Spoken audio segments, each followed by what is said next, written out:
Holidays are energetic portals that allow us, if we so choose, to anchor in our faith, to realign with the presence of God, and to allow, especially in this time of the season of life where we've celebrated Diwali, we are celebrating Hanukkah and Christmas and Kwanzaa, the winter solstice, as things appear to be dark.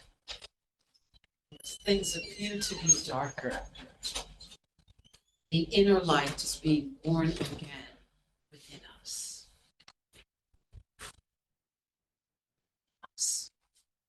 So embracing the journey to the light. And what is this inner light? The Christ child represents all of the divine qualities of God that can be reborn in us. Faith, hope, harmony, peace, love, tranquility, enthusiasm, joy, serenity, abundance, health, and wholeness. But hope, no matter how weary the journey of life may appear to be, and sometimes we can get weary. This last year has been quite a year for us individually and for us collectively on the planet. And yet these ceremonies, these sacred rituals, these sacred celebrations remind us that as dark as it may appear, there is a light. There is a light that beckons to us, and it is within us. So, Advent, I'd like to go back into a little history of Advent. But the first scripture is, a people who have walked in darkness have seen a great light. The people who walked in darkness have seen a great light. We are the people. We can feel like we're walking in darkness, but there is a great light that is beginning to come forth. So Advent is derived from the Latin word adventus, meaning coming or arrival, and has a rich history dating back to the 4th and 5th centuries. Its origins are rooted in the Western Judeo-Christian tradition, particularly within the Roman Catholic Church, and later being embraced by various Protestant denominations. So the earliest observance of originally, Advent served as a period of preparation for the feast day of Epiphany, commemorating the manifestation of Christ to the world and the feast of the three kings who brought the gifts, the sacred gifts. It was a time of fasting similar to Lent, leading up to this celebration.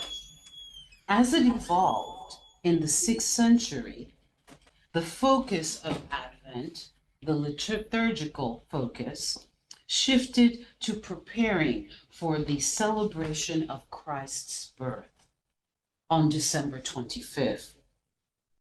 The Advent season then became a 4-week period preceding Christmas, emphasizing the historical and spiritual coming of Christ and the anticipation of Jesus' second coming.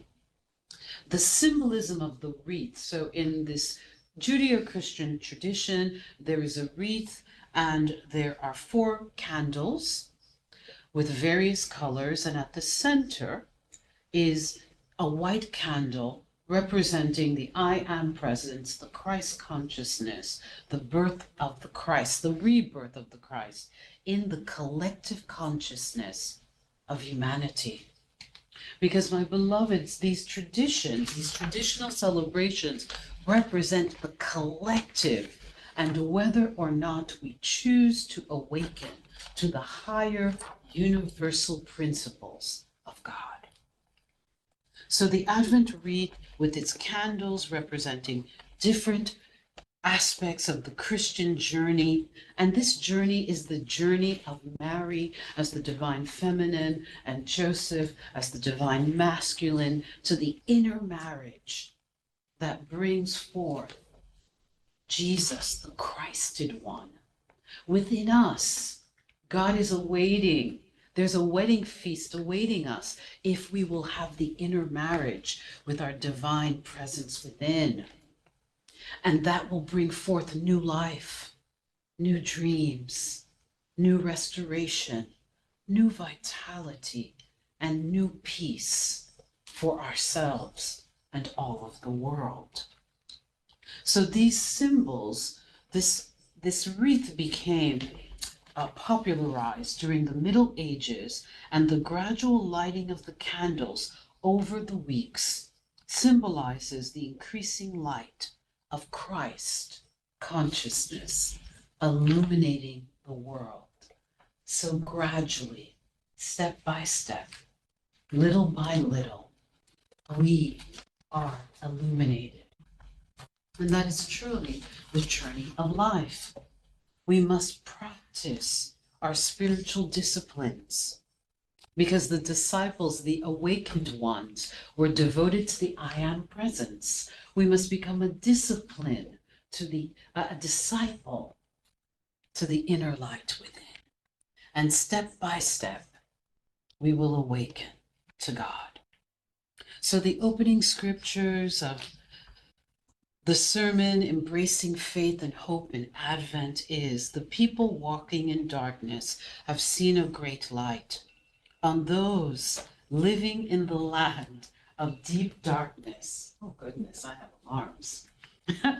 I'm trying to practice disciplines of prayer, meditation, and affirmation. So I call my affirmation alarm. So every 2 to 3 hours, I'm supposed to stop and recognize the presence of God, affirm or even meditate for 1 to 2 minutes. So this thing is ringing all day. So pardon me, my beloveds.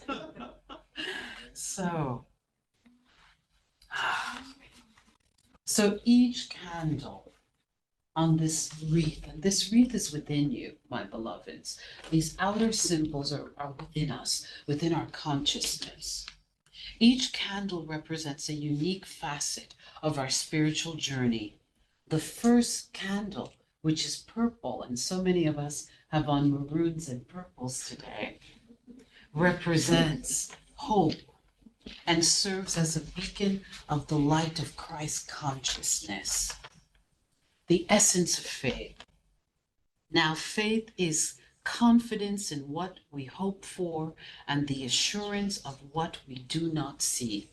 This is from Hebrews chapter 11, verse 1. So 11 and 1, 1, 1, 1. Spirit 1, 1, 1 in numerology represents be present in the moment and receive the message. So faith is confidence in what we hope for and the assurance we know without a shadow of a doubt that we will see it, that it will come to pass.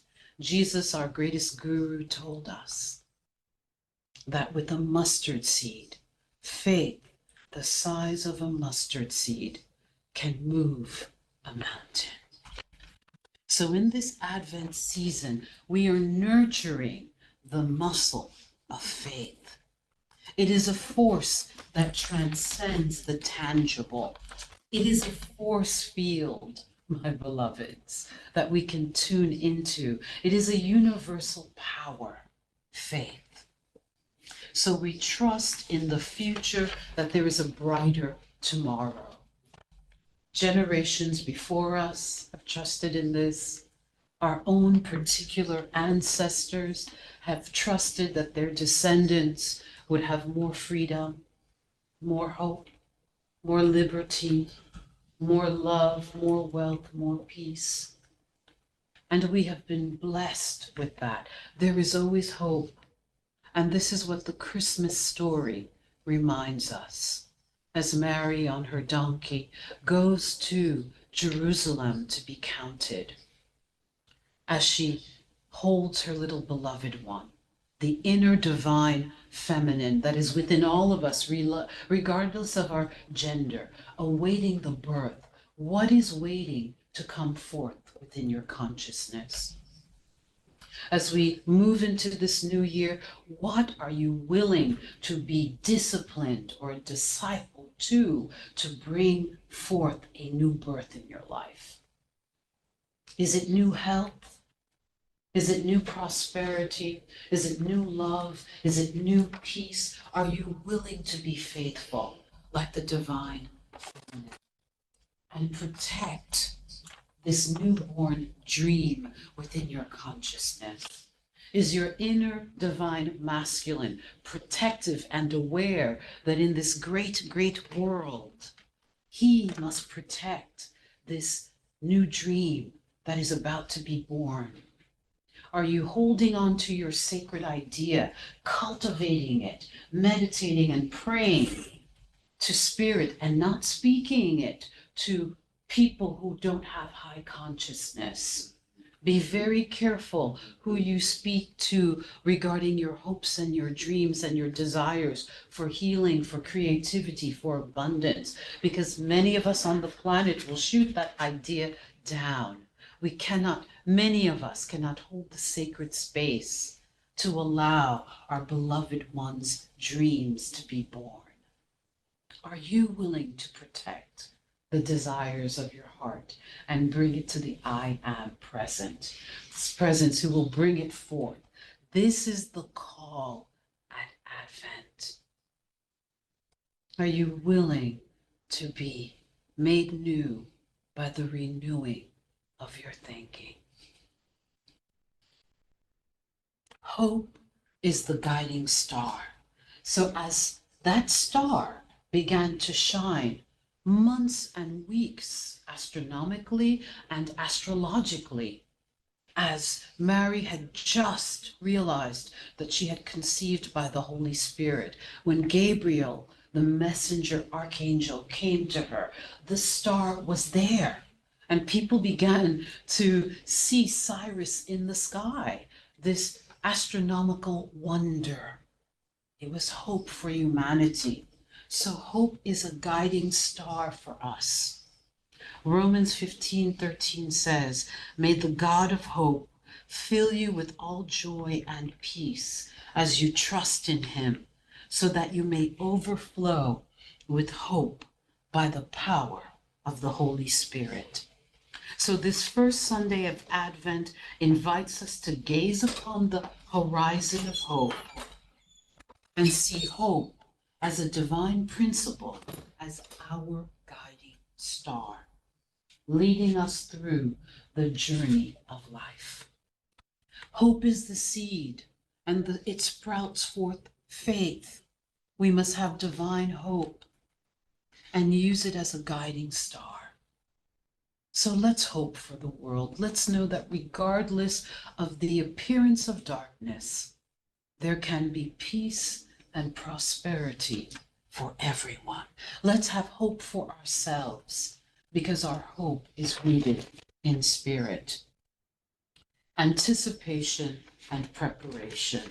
So in Matthew 24, verse 44, "So you also must be ready, because the Christ consciousness will come at an hour when you do not expect him." We do not know the plans of spirit, but we know that our good is coming, and we know that our rebirth, our reawakening to the Christ consciousness within us can come at any moment when we practice the presence of God, when we commit to the inner marriage of the divine feminine and the divine masculine. God, Spirit, will be reborn in us at this time of Advent. It all starts with a new thought, affirmative prayer, and meditation. Let's align in this season of Advent with the Christ light within. Let's know that this light is dawning for the whole world, and all of us will be made new. Behold, The people who walked in darkness have seen a great light. And so it is.